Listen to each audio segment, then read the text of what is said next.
आज की कहानी मुंबई की है। 16 मार्च 2018 की सुबह कीर्ति व्यास हमेशा की तरह अपने दफ्तर जाने के लिए तैयार हुई। रोज की तरह सुबह 9 बजे वो अपने घर से निकली। वो एक अनुशासित और समय की पाबंद लड़की थी, इसलिए उसका काम पर पहुंचना कभी देर नहीं होता था। जब वो अपने घर से नीचे पहुंची तो एक कार उसका इंतजार कर रही थी। कार में 2 लोग पहले से बैठे हुए थे। बिना किसी झिझक के कीर्ति उस कार में बैठ गई और फिर कार वहां से निकल गई। ये एक साधारण दिन जैसा ही लग रहा था, लेकिन इस दिन कीर्ति अपने ऑफिस नहीं पहुंची। दफ्तर में जब कीर्ति का इंतजार किया गया और वो नहीं आई तो उसके सहकर्मियों को हैरानी हुई। कीर्ति ने पहले कभी बिना बताए दफ्तर से छुट्टी नहीं ली थी। कुछ समय तक इंतजार करने के बाद उसके साथ काम करने वाले लोगों ने उसे फोन किया। कीर्ति के पास 2 मोबाइल फोन थे, लेकिन दोनों ही बंद आ रहे थे। अब सहकर्मी परेशान होने लगे थे। उन्होंने तुरंत कीर्ति के घर वालों से संपर्क किया। कीर्ति के घर वाले भी चिंतित हो गए। कीर्ति कभी बिना बताए गायब नहीं होती थी। शाम हो गई, फिर रात ढलने लगी, लेकिन कीर्ति का कोई पता नहीं चला। घर वाले और दोस्त उसे ढूंढने लगे, लेकिन ना तो उसकी कोई जानकारी मिली और ना ही कीर्ति का कोई सुराग। हर कोई परेशान था कि आखिर कीर्ति कहां जा सकती है। आखिरकार 17 मार्च को कीर्ति की बहन शेफाली ने परेशान होकर पुलिस स्टेशन में उसकी गुमशुदगी की रिपोर्ट दर्ज करवाई। कीर्ति का 16 मार्च से कोई पता नहीं चल पा रहा था और अब घर वालों की चिंता बढ़ गई थी। यहाँ आपको कीर्ति के बारे में थोड़ा बता दूं।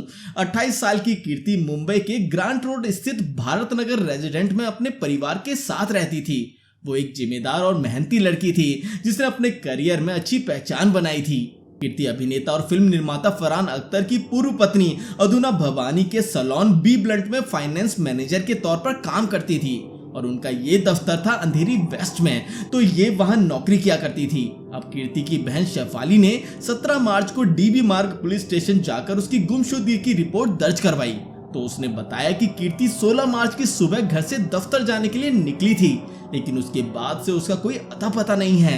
पुलिस ने तुरंत मिसिंग रिपोर्ट दर्ज कर कीर्ति की तलाश शुरू कर दी, लेकिन उन्हें भी कोई सुराग नहीं मिल पाया। कीर्ति का गायब होना एक बड़ा मामला बन गया, खासकर इसलिए क्योंकि वो फरहान अख्तर की पूर्व पत्नी अधुना भवानी के सैलून में फाइनेंस मैनेजर के पद पर काम करती थी।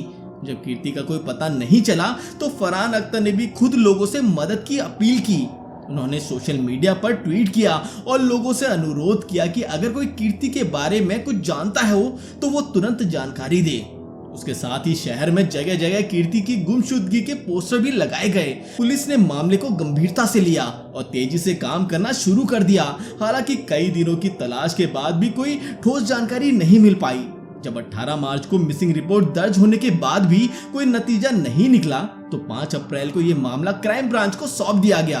क्राइम ब्रांच ने मामले की जांच में और भी गहराई से जुटने का फैसला किया ताकि इस रहस्यमय गुमशुदगी का जल्द से जल्द पता लगाया जा सके।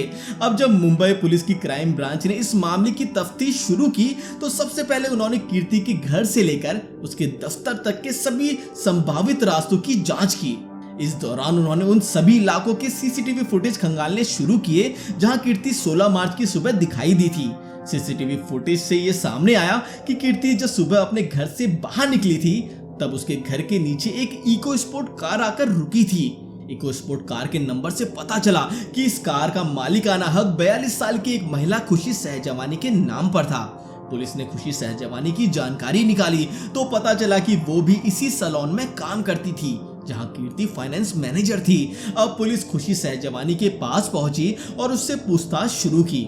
पुलिस ने सीधा सवाल किया कि 16 मार्च की सुबह 9 बजे वो कीर्ति के घर के नीचे क्या कर रही थी और क्यों उसने कीर्ति को अपनी कार में बैठाया।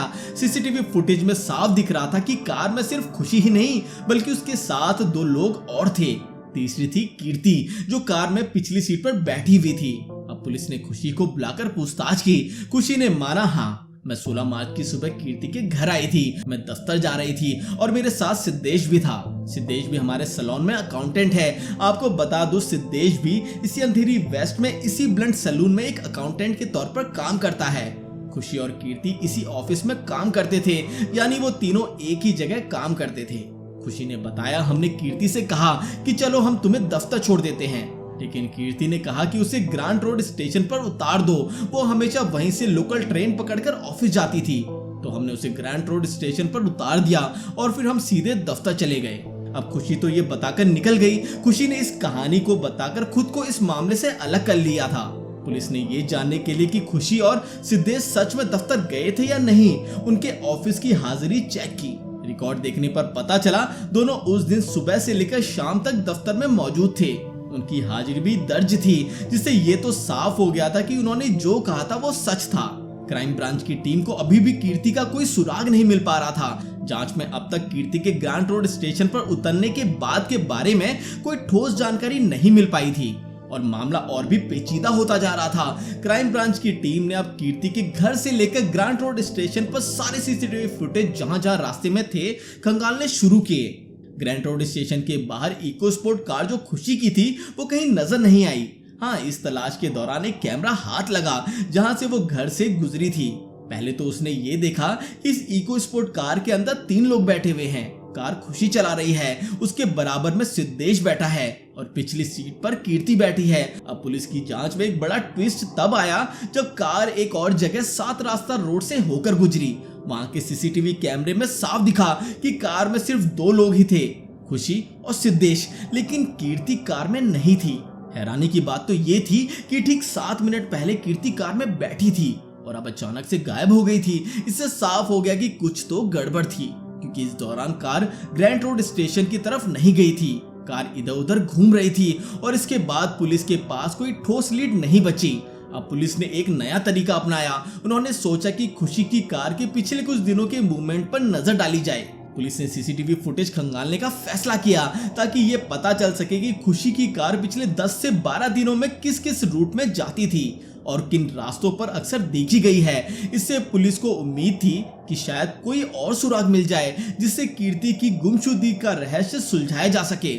खुशी ने अपने पहले बयान में ये भी कहा था कि जैसे कीर्ति ग्रांट रोड स्टेशन से लोकल ट्रेन पकड़कर ऑफिस जाती थी, वैसे मैं खुद भी कई बार ग्रांट रोड स्टेशन जाती हूँ और वहां कार पार्क करके और फिर मैं भी लोकल से चली जाती हूँ। जब पुलिस ने पिछले महीने भर का यानी 2 महीने का सीसीटीवी फुटेज खंगाला तो पुलिस हैरान रह गई। उसने देखा कि एक दिन भी खुशी अपनी कार से ग्रांट रोड स्टेशन नहीं गई। तो सवाल ये था, उसने झूठ क्यों बोला?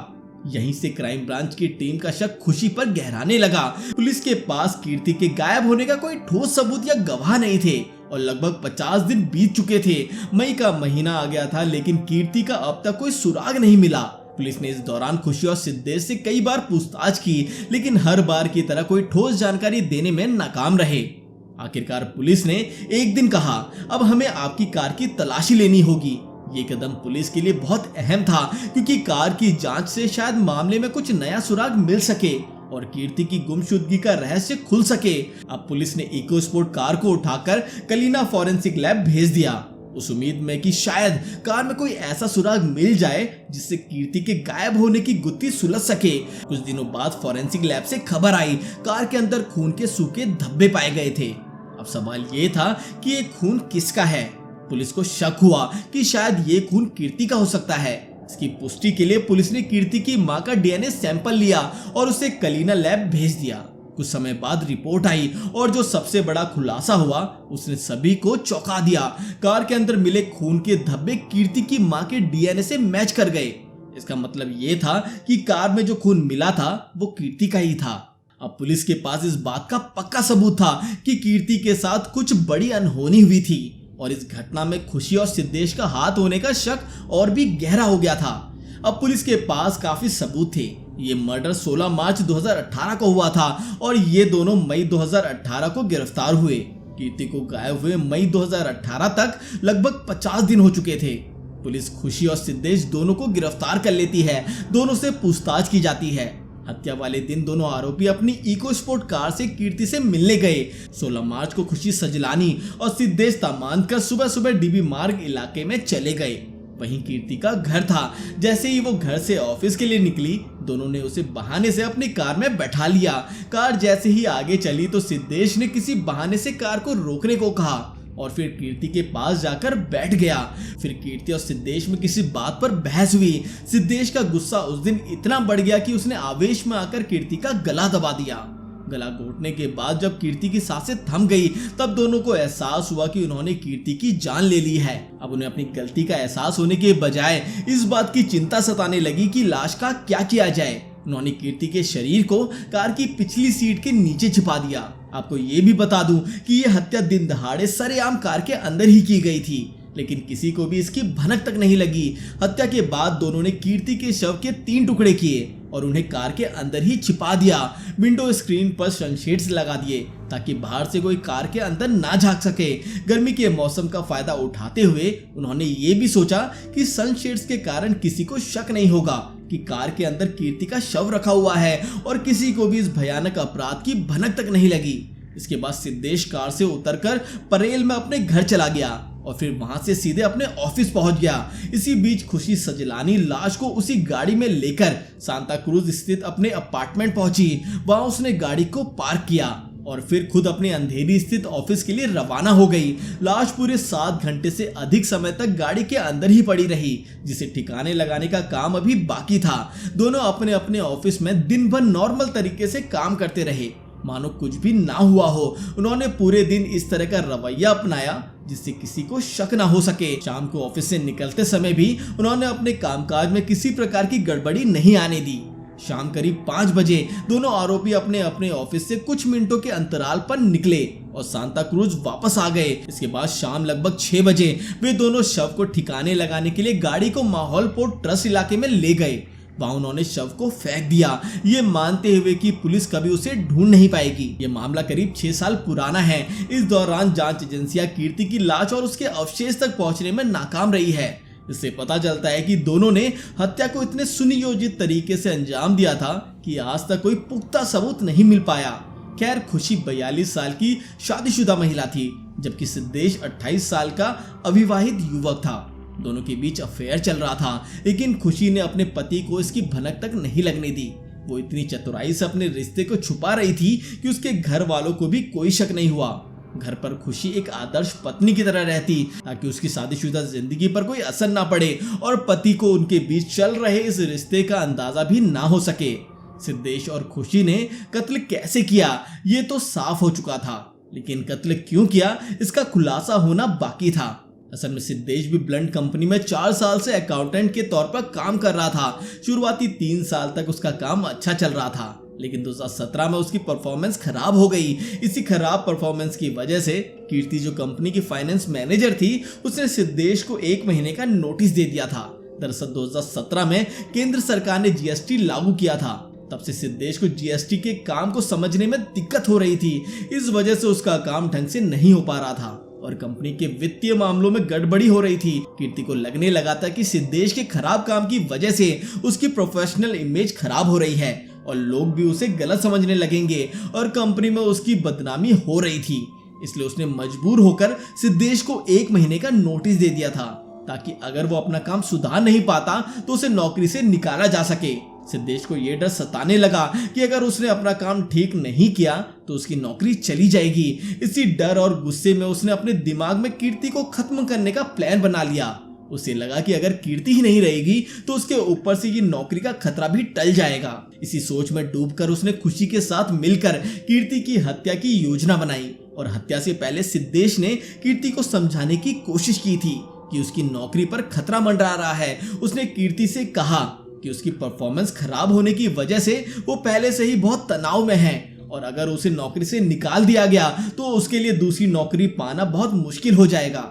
सिद्धेश ने कीर्ति से गुजारिश की कि वो उसे एक और मौका दे दे ताकि वो अपना काम सुधार सके और नौकरी बचा सके, लेकिन कीर्ति ने साफ तौर पर कह दिया कि उसकी खराब परफॉर्मेंस कंपनी के लिए नुकसानदायक है और वो उसे ज्यादा वक्त नहीं दे सकती।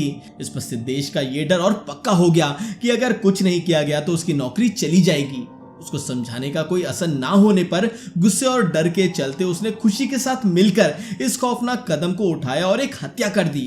हत्या को अंजाम देने के बाद सिद्धेश और खुशी ने किसी को शक ना हो इसके लिए नाटक भी किया।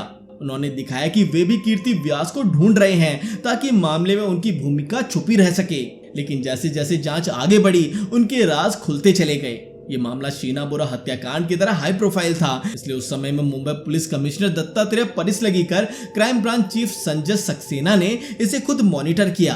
जांच में पता चला कि कीर्ति व्यास की हत्या और शव को ठिकाने लगाने के तरीके में शीना बोरा हत्याकांड जैसी कई समानताएं थी। पुलिस क्राइम ब्रांच ने पाया कि जिस तरह इंद्राणी मुखर्जी ने शीना बोरा का गला कार में घोटा था, उसी तरह सिद्धेश और उसकी सहयोगी खुशी ने भी कीर्ति की हत्या चलती कार में की।